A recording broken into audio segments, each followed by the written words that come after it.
Assalamualaikum, perkenalkan nama saya Muhammad Iksan yang akan mengajar mapel biologi di kelas 12 IPA 5. Tumbuhan adalah organisme hidup yang tergolong dalam kingdom Plantae.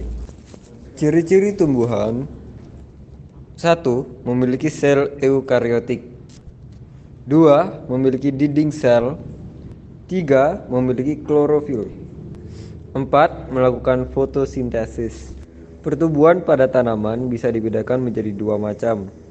Pertumbuhan primer adalah pertumbuhan yang terjadi akibat aktivitas jaringan meristem primer atau disebut juga meristem apikal. Titik tumbuh primer terbentuk sejak tumbuhan masih berupa embrio.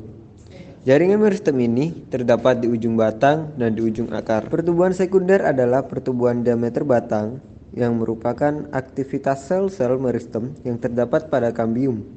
Umumnya, pertumbuhan sekunder hanya dialami oleh pertumbuhan berbiji terbuka atau disebut dengan gimnospermae. Dikotil berkeping dua yang mengalami beberapa faktor yang mempengaruhi pertumbuhan. Yang pertama, hormon. Yang kedua, nutrisi. Yang ketiga, air. Yang keempat, cahaya. Yang kelima, suhu. Perkembangan tumbuhan adalah proses perubahan yang bersifat kualitatif, yang perubahannya itu pengaruh pada pembentukan struktur dan fungsi yang baru. Ciri-ciri perkembangan: yang pertama, bersifat kualitatif.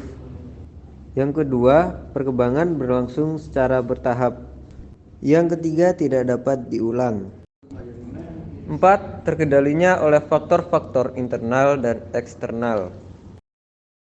Ini adalah biji kacang hijau yang akan berkembang menjadi sebuah kecamba. Jenis-jenis faktor internal pada tumbuhan. Yang pertama adalah auksin.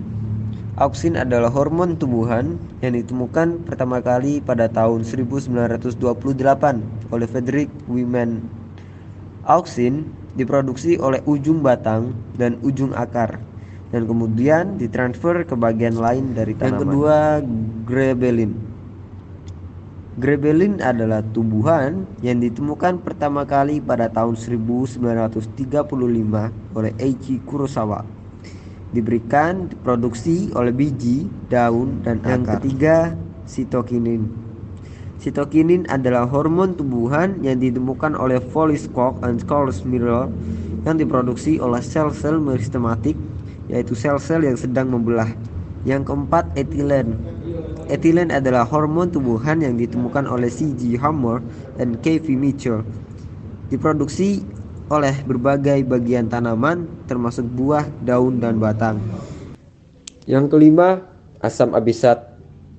Asam abisat adalah hormon tumbuhan yang ditemukan pertama kali pada tahun 1963 oleh Eric Ashburn. Asam abisat diproduksi oleh daun, batang, dan akar. Jenis-jenis faktor eksternal pada tumbuhan. Yang pertama adalah nutrisi. Nutrisi adalah senyawa kimia yang dibutuhkan oleh makhluk hidup untuk tumbuh dan berkembang, untuk tidak dapat diperoleh dari makanan dan minuman. Yang kedua, cahaya matahari. Cahaya matahari adalah sumber cahaya utama bagi tumbuhan. Cahaya matahari dibutuhkan oleh tumbuhan untuk fotosintesis, yaitu proses pembentukan karbohidrat dari karbon dioksida dan air. Yang ketiga, suhu. Suhu adalah ukuran derajat panas pada suatu benda. Suhu juga dapat mengoptimalkan pada tumbuhan tersebut.